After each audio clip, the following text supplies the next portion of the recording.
It has been a year now since mobile sports betting was legalized here in New York State, and since then it has generated hundreds and hundreds of millions of dollars.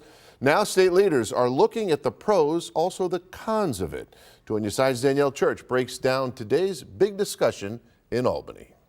In its first year legalized, mobile sports betting generated $542 million in taxes and an additional $200 million in licensing fees.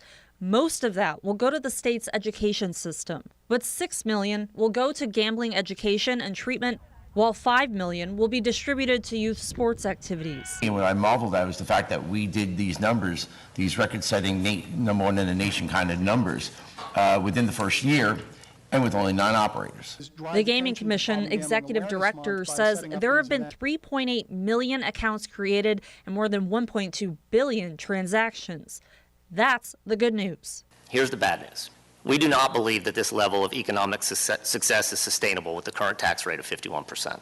Although it's only been 1 year since the market launched, there are clear signs that the New York market has already peaked, whereas other states remain on a solidly upward trajectory.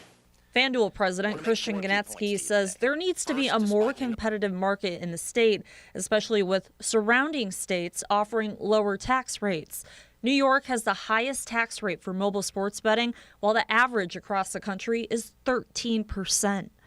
If nothing changes, DraftKings CEO Jason Robbins says his company will need to make adjustments, which include worse odds, no more promotional credits, and cutting down on advertising in stadiums across the state.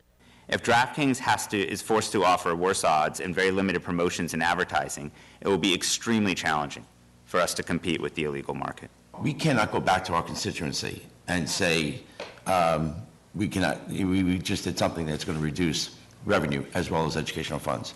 So that's what a budget process is for.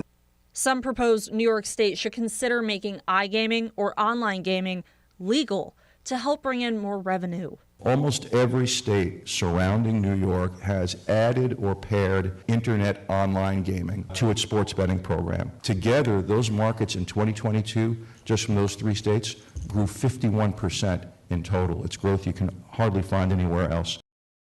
Now, the committees behind today's meeting will have a roundtable in the future on iGaming, but didn't give an exact date. Officials added that more young people are getting into mobile sports betting, and even though you are required to provide your social security number or driver's license number to create an account, 58 underage accounts were created last year. Officials say all of them have since been closed. Danielle Church, Channel 2 News. All right, Danielle, thank you.